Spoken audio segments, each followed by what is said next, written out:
Es un pedazo de sábana de color marfil claro, con leves marcas más oscuras. ¿Realmente se trata de la imagen de Jesucristo momentos después de su crucifixión, como creen muchos? Las manchas son de verdad su sangre. Según las pruebas de datación por medio del carbono 14 que se han divulgado ampliamente, no. De hecho, afirman que el lienzo de unos 14 pies, algo más de 4 metros de longitud, es una astuta falsificación medieval. Sin embargo, informaciones recientes han suscitado serias dudas sobre la precisión de la datación con el método del carbono. Una vez más, los científicos están dedicando todos sus esfuerzos a encontrar una respuesta a la antigua pregunta: ¿es esta una imagen de Jesús crucificado? La tecnología moderna ha abierto nuevas vías para poder conocer en profundidad la historia de la Sábana Santa. El misterio del Santo Sudario. Catedral de Turín, Italia, 1998.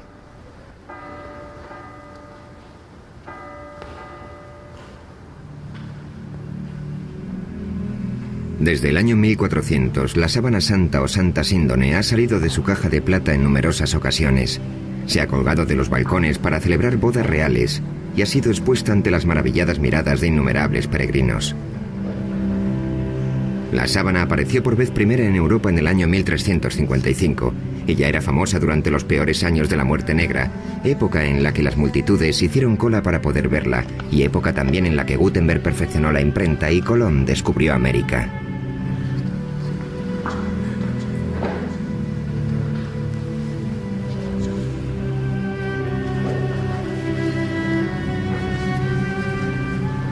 En aquel momento escaseaban las herramientas científicas y las falsificaciones estaban a la orden del día, por lo que resultaba imposible resolver la cuestión de la autenticidad del lienzo. El público en su gran mayoría aceptaba que la sábana era auténtica, pero el debate entre ciencia y religión no había hecho nada más que empezar.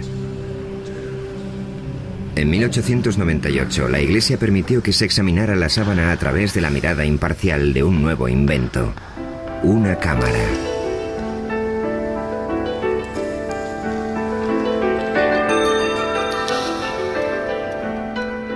Nadie podía imaginar que las fotografías que Secondo Pia tomó aquel día cambiarían para siempre la opinión de la gente sobre la Santa Síndone. Y es que cuando la placa de cristal salió de la solución de revelado, el fotógrafo vio un rostro nítido y claro, algo que nunca antes se había visto en el lienzo.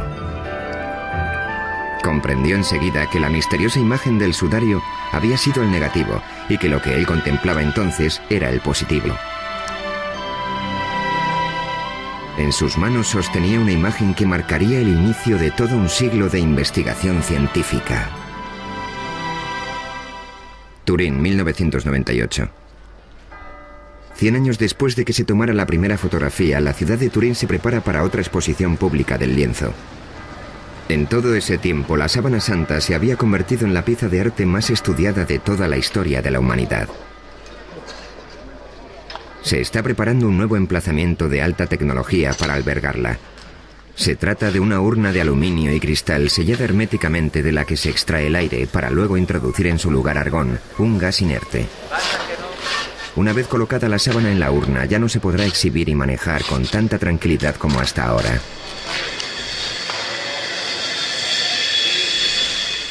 Toda esta actividad puede resultar sorprendente si consideramos que las pruebas efectuadas con el método del carbono son correctas y la sábana, por tanto, no es más que una falsificación. ¿Es solo fe ciega o realmente existen motivos para dudar de los descubrimientos científicos? El lienzo vuelve a estar en el centro de la polémica. Existe una entrada lateral sin señalizar y los guardias garantizan el acceso restringido a la sala.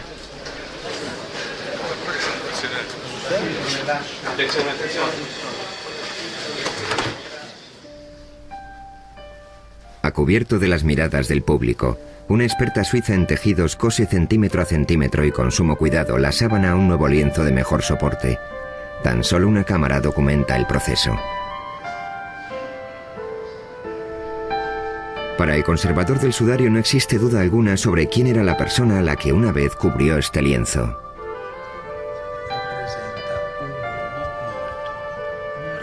Esta imagen representa a un hombre que murió a causa de la tortura de la crucifixión. En la sábana de Turín hay 3 tipos de marcas. Las más evidentes son quemaduras de un fuego que casi destruyó el lienzo en la Edad Media.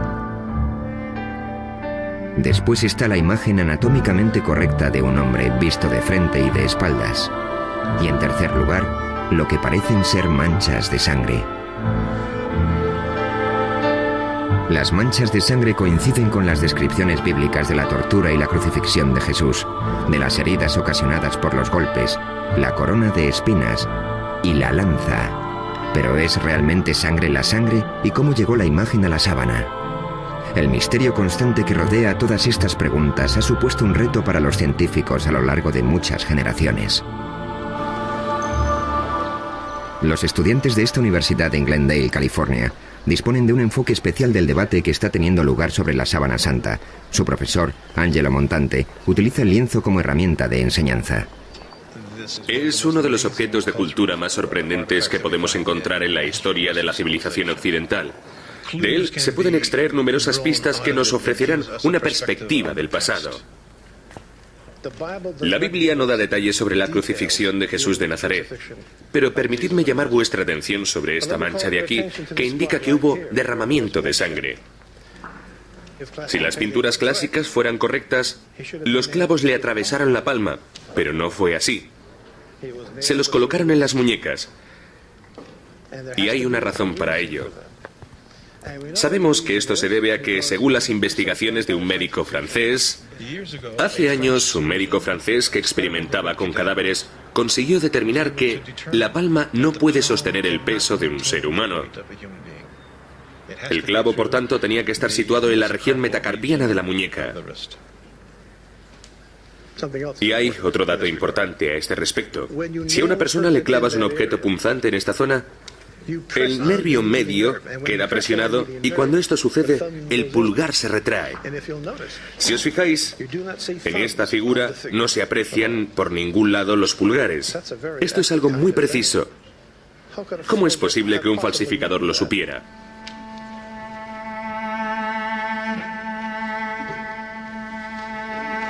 Aquí tenemos una imagen mejorada de la sábana. Esta materia más oscura representa la sangre. Aquí vemos más sangre en los brazos y también se aprecia que todo el torso sangra. En un lateral, junto a la quinta costilla, hay una herida sangrante. Coincide con la forma de la lanza romana que se utilizaba en la época de la crucifixión.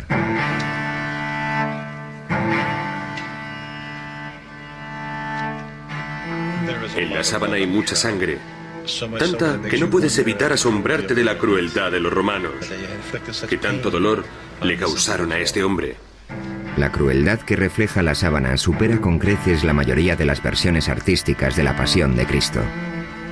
¿Por qué un falsificador habría representado más de lo que la gente esperaba ver? Las vetas de sangre no muy grandes que aparecían en la espalda y las piernas del hombre del lienzo desconcertaron a los investigadores durante años, hasta que se dieron cuenta de que coincidían exactamente con la peculiar forma del látigo del siglo I, el flagrum. Lo que tengo en la mano es una réplica de un instrumento de tortura romano llamado flagrum. Al final de cada correa podéis ver unas pesitas. Observar que entre las dos existe un espacio.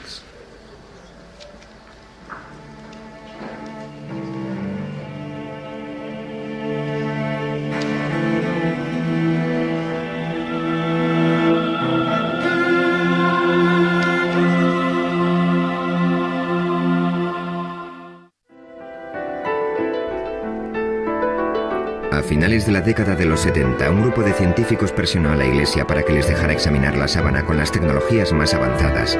Al final llegaron a un acuerdo y el proyecto de investigación de la sábana de Turín, STURP, comenzó sus actividades.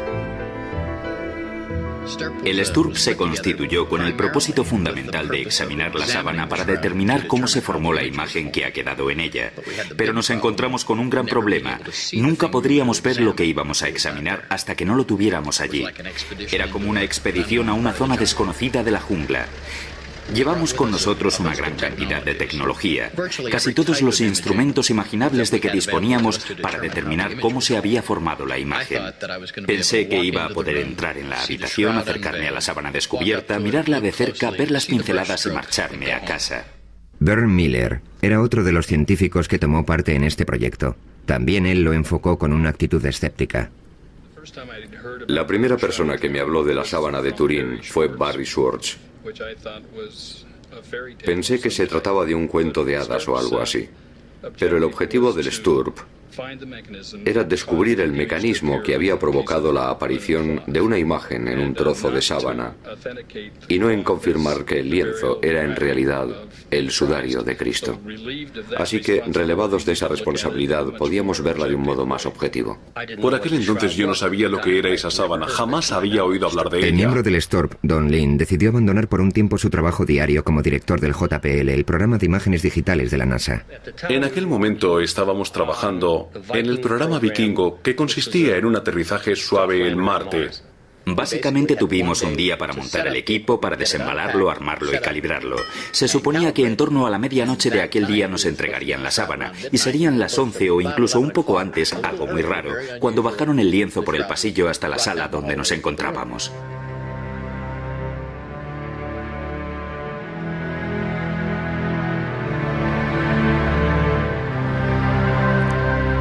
Uno de los primeros experimentos que se llevaron a cabo con la sábana consistía en separar la tela del lienzo de refuerzo por una pequeña zona de aproximadamente unos 7,5 centímetros.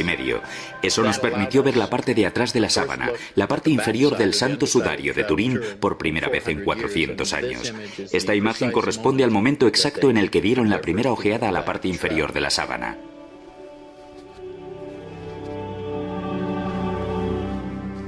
Entonces el profesor Ricci del equipo italiano insertó una cámara endoscópica entre las dos telas. Cuando vi que la luz de la cámara enfocaba la mancha de sangre número 3 desde abajo, apagué las luces de la habitación. Entonces el profesor encendió la cámara y por primera vez comprobamos que las manchas de sangre habían empapado el lienzo de refuerzo como lo hubiera hecho la sangre de verdad, pero la imagen no se traspasó. De inmediato se dieron cuenta de que habían realizado un descubrimiento muy significativo. Al contemplar de frente el sudario, tanto la imagen como la sangre se mostraban con gran nitidez. Cuando la luz se colocaba detrás de la sábana, la sangre seguía siendo visible, sin embargo, la imagen no. Eso era algo que no sabíamos hasta aquel momento y significaba que la imagen no podía estar pintada, pues si no, en el lienzo habría una cierta densidad de pintura que quedaría reflejada en una fotografía de luz transmitida.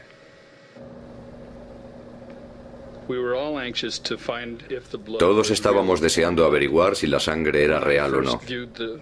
Cuando examiné por primera vez el lienzo, durante todas esas pruebas, no creí que la sangre fuera real. Era roja y parecía fresca, demasiado para una sangre con 2000 años de antigüedad. Para determinar si era real, tomamos muestras en una cinta de superficie adhesiva y la examinamos en el laboratorio más tarde. Pasaron varios meses antes de que determináramos que era sangre de verdad. En la siguiente diapositiva vemos la sangre sobre el entramado de la tela, los micropuntos de esta foto. ¿Es esta la sangre de Jesús? ¿Es la sangre de otra persona que fue crucificada por los romanos? ¿O es la sangre de un hombre inocente utilizada para crear un engaño tan extraordinario? Una de las teorías de la formación de la imagen en la sábana afirmaba que podía ser una quemadura, porque su color es muy similar al que aparece con el uso en una funda de una tabla de planchar. A una luz normal, la quemadura y la imagen parecen idénticas. Las quemaduras emiten destellos fluorescentes cuando se las expone a la luz ultravioleta, así que utilizamos esta, pero no se veía la imagen del cuerpo. Obtuvimos imágenes maravillosas de las quemaduras que había en el sudario, pero ni rastro de la imagen del cuerpo, lo que demostraba que no podía ser una quemadura. Y en lo referente a qué pudo haber causado la aparición de la imagen, los científicos fueron descartando una posibilidad tras otra. Los análisis microscópicos de los hilos determinaron que el cambio de color de los mismos se debía a un cambio químico, a una oxidación deshidratada, pero no sabemos qué es lo que lo origina. Las manchas de la sábana son prácticamente imperceptibles y muy complejas. Observándolas veremos que mientras una fibra ha perdido su color, la que está junto a ella lo conserva. No obstante, cada fibra mide 1/10 parte del diámetro del cabello humano. Y en algunos lugares, la imagen penetra tan solo 5 centésimas de milímetro. No hay un método conocido para reproducir tales marcas en una tela. En los últimos años se han descubierto imágenes muy tenues de flores en la propia sábana. De este área de investigación se han ocupado con gran entusiasmo el Dr. Alan Wanger, de la Universidad de Duke, y su esposa Mary. Wanger desarrolló la hipótesis de que ciertas imágenes del cuerpo plasmadas en el lienzo eran impresiones de flores. Esta idea se le ocurrió a partir del trabajo del físico alemán Oswald Scheuermann. Él reparó en ese detalle, pero al principio yo no me di cuenta de qué me hablaba. Sin embargo, un poco más tarde me fijé en la imagen de una flor que se parecía mucho a un crisantemo. Y cuando me eché hacia atrás y miré la sábana en conjunto, comencé a ver muchas de esas imágenes por todo el lienzo. Obviamente, las flores fueron depositadas en torno al cuerpo en el momento del entierro. Se desconoce el propósito de las flores. Quizás se pretendiera que actuaran como aromatizantes, ya que el cuerpo se enterró con mucha precipitación, o puede que con ellas solo se pretendiera honrar al difunto. Y tras estudiar con mucha minuciosidad la sábana, creemos haber identificado en ella 28 de estas flores. Wanger estudió los detalles del lienzo y los comparó con fotografías de plantas vivas que se asemejaban a las de la sábana. Además, conseguimos determinar la época de floración de esas variedades concretas y todas florecen en marzo o en abril. Es decir, en la época en que tenía lugar la Pascua judía, época de la crucifixión. Mar Muerto, Israel. La mayor parte de las plantas que identificaron los Wanger parecían ser originarias del área de Jerusalén. El matrimonio hizo partícipe de sus descubrimientos al botánico más importante de Israel, Avinoam Danin. Utilicé detalles de la morfología de las plantas y tuve el placer de confirmar sus observaciones. Entonces estuve estudiando la sábana cada vez con más atención y localicé y señalé aquí unos 12 o 13 objetos botánicos. Una de las plantas, el Zygophyllum dumosum, fue la prueba clave para el botánico Danin. No solo vio su imagen en la sábana, sino que encontró detalles aún más precisos que los Wanger. ¿Descansó esta planta en un tiempo sobre la Santa Síndone de Turín? Aquí vemos la imagen de una Zygophyllum dumosum. La hoja de invierno es así. Y este es el pétalo. La Zygophyllum dumosum crece tan solo en un lugar del mundo, en un pequeño reducto cerca de Jerusalén. Las 4 hojas que encontré están tan claras que puedo afirmar que el tallo de Zygophyllum dumosum fue depositado sobre la sábana en primavera. Además, podría decirles que es imposible que el lienzo se hiciera en otro lugar del mundo. Tuvo que ser aquí.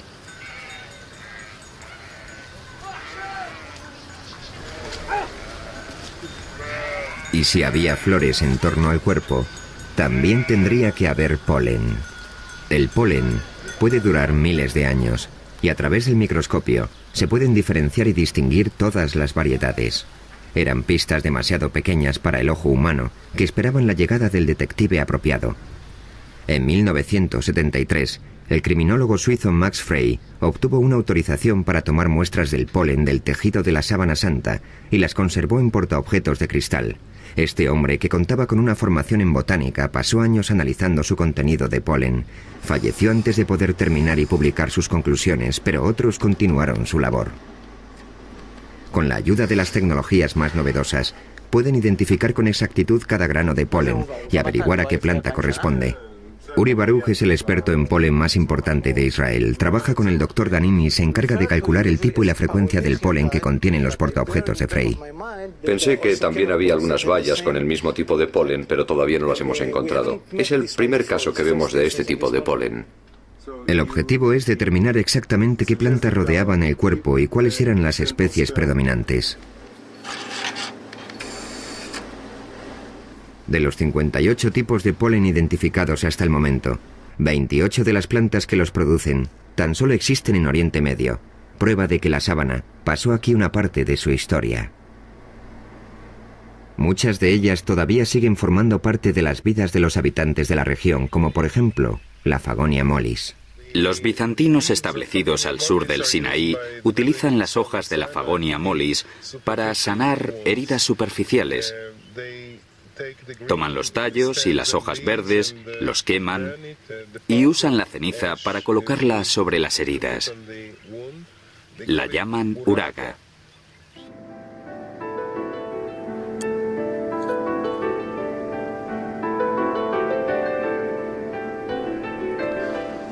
Aquí tenemos otra gundelia. En las placas normalmente hay una gran densidad de polen procedente de una planta llamada Gundelia turnefoti. Esta muestra en particular procede de una zona junto a la cabeza del hombre del lienzo. Puedes ver las espinas, ¿de acuerdo? Aquí hay una, aquí hay una, aquí hay una. La planta que dejó tanto polen en esta zona del lienzo se podría reconocer por su flor, pero es más conocida por otra cosa.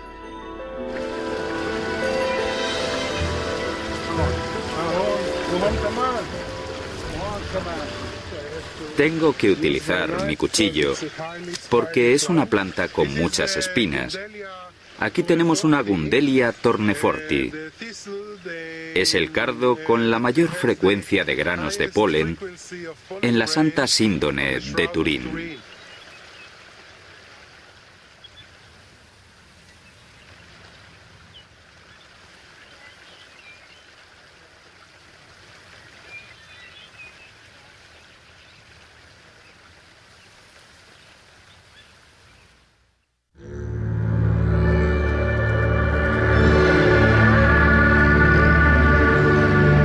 En este monasterio ortodoxo griego, en las profundidades del desierto del Sinaí, encontramos una pintura muy especial de Jesucristo conocida como el Pantocrátor.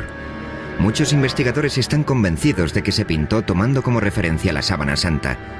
El retrato data del siglo VI.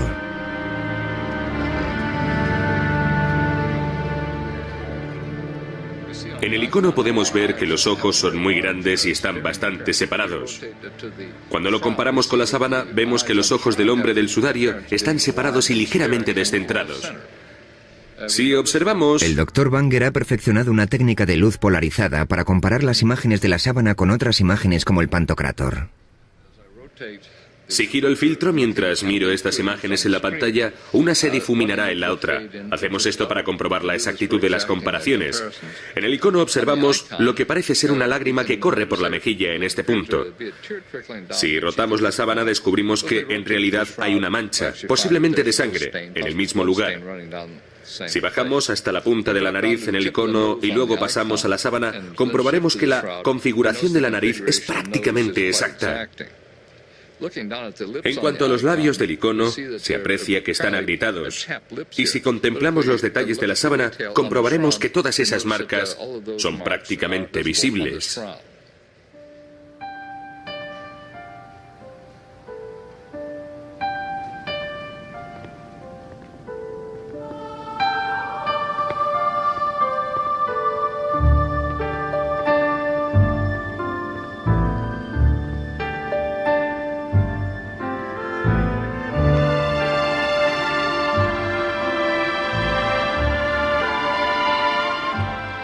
Jesús ha sido la persona más representada de la historia, pero la Biblia jamás describió su aspecto.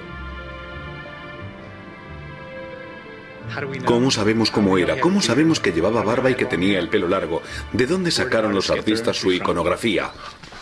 El historiador de arte Jack Riley ha realizado un estudio sobre el rostro de Jesús en la pintura. ¿Existe una fuente común para la representación de esta imagen que todos conocemos tan bien? Cada artista tiene su propia visión del hombre, en actitud sufridora o triunfante, del redentor o del humilde. Sin embargo, a lo largo de los siglos los artistas se han atenido a ciertos parámetros que nos permiten identificar al hombre como Jesús. ¿Cuáles son las directrices que siguen? ¿Y de dónde proceden? Rayleigh y muchos otros investigadores creen que existía un prototipo de Jesús que estableció la pauta a seguir hace siglos. La búsqueda de ese prototipo ha llevado a los investigadores a remontarse a los primeros siglos que siguieron a la muerte de Jesús. ¿Cómo llegaría un artista de esta imagen a esta otra? Aquí tenemos barba, en esa no. Aquí el cabello le cae sobre los hombros y lleva la raya en medio. Ahí no. Este Jesús parece un dios romano.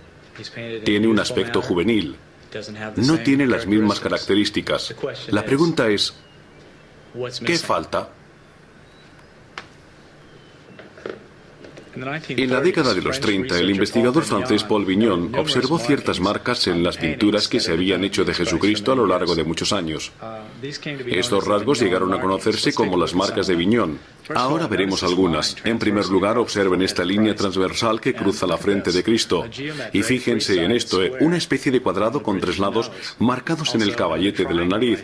Justo debajo hay otro triángulo, en la nariz que es alargada, rasgo muy indicativo de numerosas representaciones de Cristo de aquel periodo. Los especialistas han identificado los ojos, que se asemejan a los de un búho, la nariz alargada y el resto de las marcas de Vignon en la sábana. ¿Acaso la Santa Síndone fue el modelo original de las representaciones posteriores? Aquí tenemos varias reproducciones de algunas pinturas de los siglos XI y XII en las que se aprecian estas marcas geométricas. En primer lugar, justo aquí, en la nariz, se puede ver ese extraño cuadrado geométrico de 3 lados en forma de U. Luego tenemos los ojos, semejantes a los de un búho. También la nariz alargada es una característica. Observen los 2 mechones de cabello que caen sobre la frente. Aparecen en las 4 imágenes. Y no un solo mechón, siempre 2. La coincidencia de todas estas marcas, de todos estos puntos, me lleva a creer que algo influyó en estos artistas.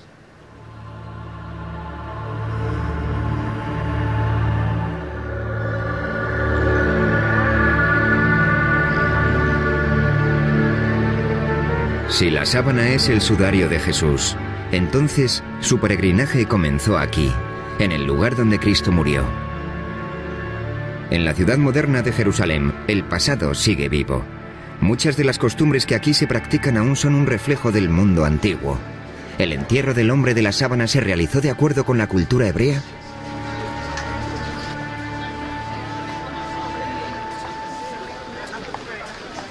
Rabbi Misha Halpern nació en los Estados Unidos y lleva muchos años viviendo en Israel. Está especializado en la vida judía durante el siglo I. Esta es la Vía Dolorosa. Mide algo más de 1,5 kilómetros de longitud. Según la tradición, es el lugar desde el que partió Jesús hacia su crucifixión. De todo el mundo han venido y siguen viniendo peregrinos para recorrer el mismo trayecto que Cristo. 20 shekels el libro. ¿Alguien quiere algo? $4. En aquella época, Jerusalén era una ciudad judía y como tal, Jesús debió ser enterrado en el contexto de la ley hebrea. Los estudiosos de la sábana creen que el entierro de Jesús, aunque precipitado, se realizó como manda la tradición judía. La Biblia judía establece que hay que recordar el día del sábado para que sea sagrado. El viernes por la tarde la gente corre de acá para allá apresuradamente para terminar sus tareas antes de que comience el sábado. Y lo mismo ocurría hace 2000 años. A Jesús lo bajaron de la cruz un viernes para sepultarlo a toda prisa antes del sábado. Porque en sábado no se puede hacer nada. No se puede trabajar, solo se descansa. ¿Existe algún dato que certifique la existencia del sudario en los años que siguieron a la muerte de Jesús? Cuenta la leyenda que un rey que se encontraba en las proximidades de Edesa cayó gravemente enfermo y mandó llamar al sanador judío. Jesús ya había muerto, pero al rey le entregaron un lienzo que llevaba su imagen. El rey Abgar sanó inmediatamente y el lienzo milagroso comenzó a ser conocido con el nombre de El Mandilión. Así fue como en todo Oriente Medio se veneró el mandilión como la imagen de Cristo, y la ciudad de Edesa se convirtió en un centro para la cristiandad. Mandilión es una palabra que significa toalla pequeña. En esa tela había una cara de Jesús pintada sobre un fondo estilizado y normalmente aparecía enmarcada. Si el mandilión era la sábana santa, ¿por qué en él solo aparecía el rostro? Entonces solo se decía de ella que era un lienzo con una cara, pero Ian Wilson, el historiador inglés, afirma que existe una palabra clave para explicarlo en los documentos antiguos, tetradiplón, que significa doblado en 4. Si doblas el lienzo en 4 partes, al final lo que tienes es un pequeño rectángulo con el rostro en el centro. ¿Podría la sábana de Edesa ser la Santa Síndone doblada en 4 para mostrar solo la cara? La sábana en sí mismo es el mapa que mejor nos permite ubicarla en el pasado. Comienzas siguiendo una pista que te lleva a otra y así sucesivamente. Voluntarios, por favor. En 1978 el equipo del Sturb descubrió un cierto número de pliegues en el lienzo, de los cuales 8 eran bastante prominentes. Lo que vamos a hacer ahora es reproducir la forma en que estaba doblada la sábana. Las fotografías con luces de descomposición demostraron que sí, que realmente la sábana tiene 8 pliegues. Por supuesto, la fotografía no puede decirnos cuándo se hicieron, pero de lo que sí da fe es de que al menos una vez en su existencia, ese lienzo se dobló 8 veces. El resultado sería un rectángulo con un rostro en el medio.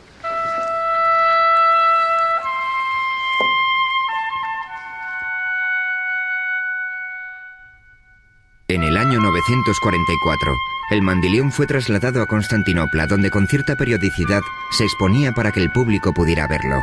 Allí mismo, en el año 1203, un caballero francés de la Cuarta Cruzada dijo haber visto la imagen del cuerpo de Cristo en un lienzo. Un año después, los cruzados saquearon la ciudad y se llevaron el botín a Europa. En este punto finaliza de forma radical el rastro del mandilión y comienza la historia de la sábana santa.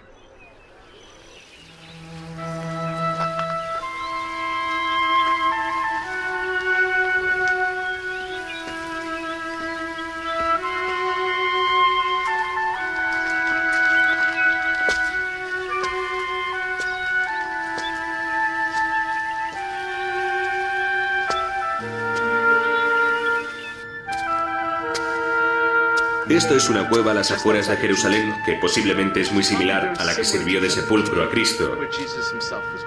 En aquella época estaría cerrada con una roca de gran tamaño, casi con toda seguridad muy lisa debido a la erosión. Así es como la Biblia cristiana describe la sepultura de Jesús.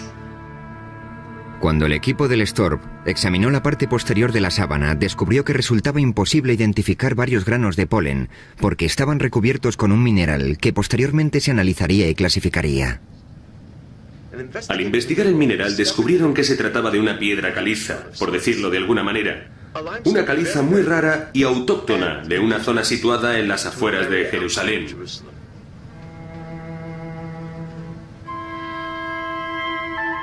La Santa Síndone está cubierta de sangre, así que deberíamos preguntarnos ¿por qué no lavaron el cuerpo de Jesús como exige el entierro tradicional de la ley judía? La respuesta podría ser la siguiente. Cuando un cuerpo sangra mucho, no se purifica con agua por temor a eliminar toda la sangre. Esa sangre tiene que purificarse con el cuerpo.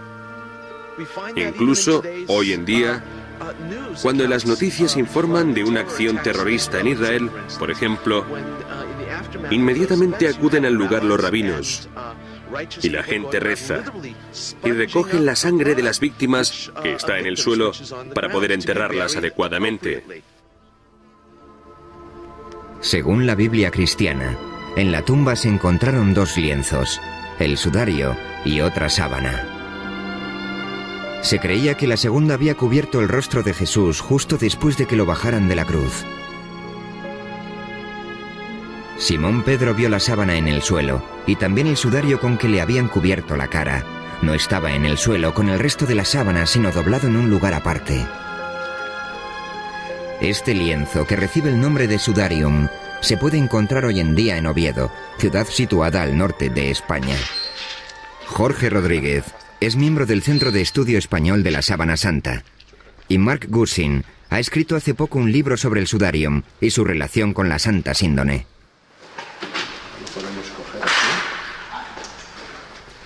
El sudarium está cubierto de sangre, pero en él no hay imagen alguna como sucede en la sábana. Se cree que retiraron el lienzo del rostro antes de envolver el cuerpo en la sábana. Claro, porque es para limpiar. Claro, en realidad es un trapo, sí. El lienzo huye del peligro. Siempre iba por delante de los invasores. Escapaba de ellos. Siempre iba más al norte, a lugares más seguros, y allí permanecía. Y esta ciudad era el lugar más seguro de toda España durante la invasión musulmana. Fuera de Jerusalén, su viaje comenzó en el año 614 para escapar del ejército persa, que no cesaba en su avance. Llegó primero a Alejandría, pero se fue moviendo en repetidas ocasiones hacia el oeste, a lo largo de la costa africana, hasta que por fin llegó a Toledo, en la España cristiana. Cuando en el año 711 los musulmanes invadieron la península ibérica, el sudarium fue llevado a toda prisa al norte, a las montañas, y una vez allí lo ocultaron en una cueva.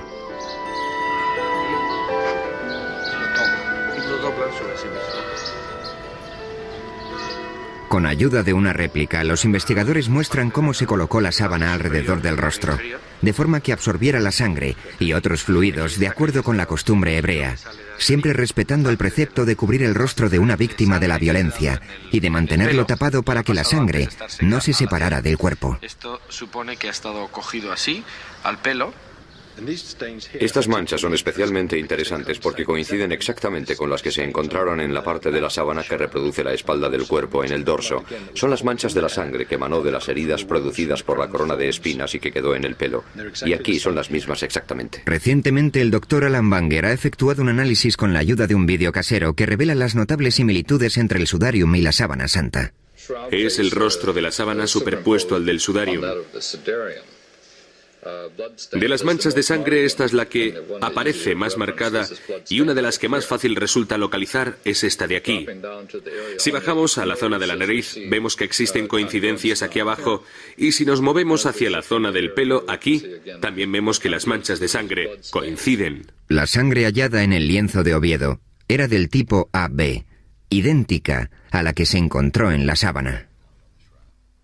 Sabemos a ciencia cierta que el sudarium lleva en España desde el siglo VII. Este hecho contradice los resultados de las pruebas de datación con el método del carbono 14 que establecen su origen hace 600 años. El libro de testamentos que se encuentra aquí en la catedral remonta los orígenes del sudarium a épocas aún más antiguas, y nosotros creemos que realmente data del siglo I y que fue uno de los sudarios que se utilizaron para cubrir el cuerpo de Cristo en el sepulcro o justo antes de introducirlo en él.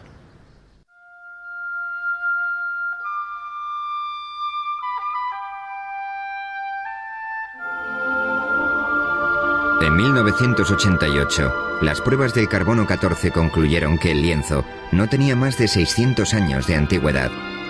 Parecía que tal afirmación pondría fin a todas las investigaciones científicas sobre la sábana. Se aventuraron muchas teorías que exponían la posibilidad de que las pruebas se equivocaran, pero muy pocos científicos estaban convencidos de ello. Entonces, un microbiólogo, el Dr. Garza Valdez, anunció un descubrimiento significativo. Sobre las fibras de este antiguo lienzo encontró una fina película originada por una bacteria que podía distorsionar la datación por medio del método del carbono. En 1996, realizó unas pruebas a varias fibras de la sábana y observó que había una capa de material suficiente para poder desviar de forma significativa los resultados de la datación con el método del carbono. El Dr. Harry Goff es el inventor de la moderna técnica de la datación mediante el carbono 14. La contaminación bacteriana es algo de lo que no eran conscientes las personas que llevaron a cabo la datación con el método del carbono. De hecho, no creo que nadie conociera su existencia hasta que Garza Valdez descubrió esta posibilidad. Y aunque lo hubieran sabido, los procesos de limpiado que utilizaban no lo hubieran tenido en cuenta. Así que no había modo alguno de que hubieran podido establecer con total exactitud la fecha de origen del material de la sábana. Cuando comenzaron a cuestionarse los resultados de la datación mediante este método, los científicos pusieron manos a la obra para encontrar una forma de separar la película de material bioplástico del tejido original. Cuando el procedimiento para separar la celulosa de la película bioplástica esté bien determinado, creo que estaremos preparados para ofrecernos a realizar otra datación de la sábana con el método del carbono 14. Si se aceptará nuestra oferta o no, es algo que no está claro. En lo referente a la datación mediante la prueba del carbono, existe aún otro factor que, de demostrarse, desestimaría todos los resultados obtenidos hasta el momento: la radiación. Si lo que dicen los físicos es correcto, es una imagen proyectada. En otras palabras, casi vienen a decir que quizás el cuerpo estuviera flotando en medio del sudario y que toda la proyección incidía en ángulos rectos en el cuerpo. Esta imagen está directamente tomada del cuerpo, que está paralelo a la gravedad. Es algo tan extraordinario que la única explicación posible es que se trate de fenómenos de radiación. La radiación puede ser el único modo de explicar los recientes descubrimientos, según los cuales la imagen sería como una placa de rayos X que revela estructuras internas del cuerpo. Ahora estamos viendo los huesos, los metacarpianos, que son estos. Pero lo más sorprendente es que cuando nos movemos hacia la zona de la muñeca y vamos superponiendo la radiografía, podemos identificar todos los huesos de la muñeca de la sábana de Turín. Vemos que los rasgos del esqueleto en la profundidad del cuerpo consisten en una especie de radiación de rayos X. Por eso opinamos que la imagen, en lugar de derivarse del contacto directo de la sangre y demás, está formada básicamente por esta notable y única situación de radiación. Si superponemos una calavera al rostro que aparece en la sábana, vemos que se aprecian estructuras internas con notable claridad. Aquí observamos que lo que estamos viendo son las imágenes de los dientes. A medida que vamos alternando una imagen con otra, vemos que en la sábana aparecen los dientes con sus raíces y todo. Entonces, ¿cuál es la fuente de la radiación? Algunos investigadores opinan que también tienen la respuesta a esa incógnita. Creo que esta imagen quedó plasmada en la sábana debido a la transformación que tuvo lugar durante la resurrección. El cuerpo pasó de un medio a otro, y al hacerlo, dejó un retroceso de partículas de radiación tras de sí que marcaron la imagen de la sábana. Por eso también hemos conseguido el efecto tridimensional en otras cosas. ¿Qué causa este fenómeno? No lo sé. Y aún más difícil sería explicar cómo se obtiene esa energía de un cadáver.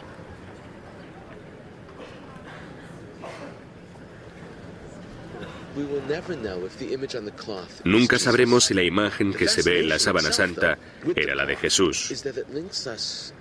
La fascinación que produce el lienzo en sí mismo es que nos vincula a todos con una muerte, con la muerte de una persona. Esta sábana simboliza los grandes temas que representa la vida tras la muerte. ¿Hay un mundo después de la muerte?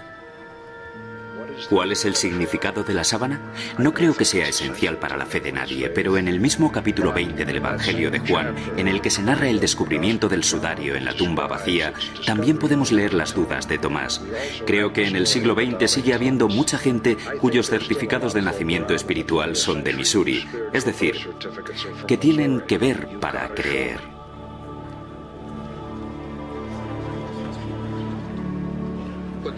Lo que me ha llamado la atención durante todos estos años ha sido el misterio que la envuelve. Creo que en la sábana hay claves que todavía no se han revelado o que no son evidentes y claras para la gente que contará la historia de la Santa Síndone y de cómo se creó. Sabía que la gente me preguntaría si había vivido grandes experiencias religiosas o algo así. Así que me senté ante el lienzo a las 3 de la mañana y guardé silencio. No había nadie por allí. Entonces lo miré y dije, bueno, ¿cómo te sientes? No, lo cierto es que no viví grandes experiencias religiosas. Pero una cosa que realmente caló muy profundo en mi mente fue contemplar la cabeza. En comparación con el cuerpo, su rostro tiene una expresión pacífica y serena, a pesar de que el cuerpo había sufrido horribles tormentos. Una parte no encaja con la otra.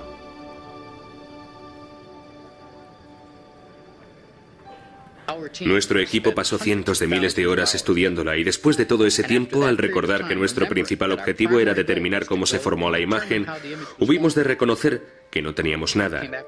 No podíamos responder a esa pregunta. En definitiva, podíamos decir lo que no era, pero no podíamos decir lo que era.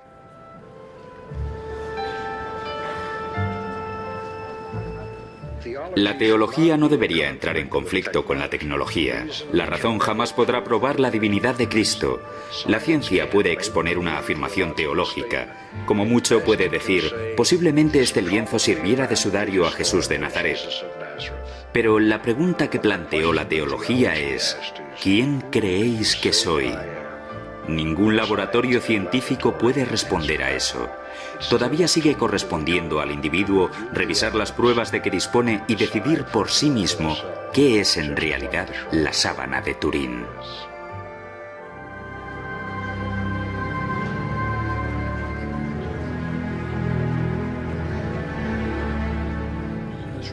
La sábana santa de Turín ha causado en mi vida una impresión más profunda que cualquier otra cosa. Durante más de 20 años absorbió por completo mi atención. Hoy por hoy aún no he terminado con ella y espero que siga siendo el centro de mis esfuerzos durante el resto de mi vida.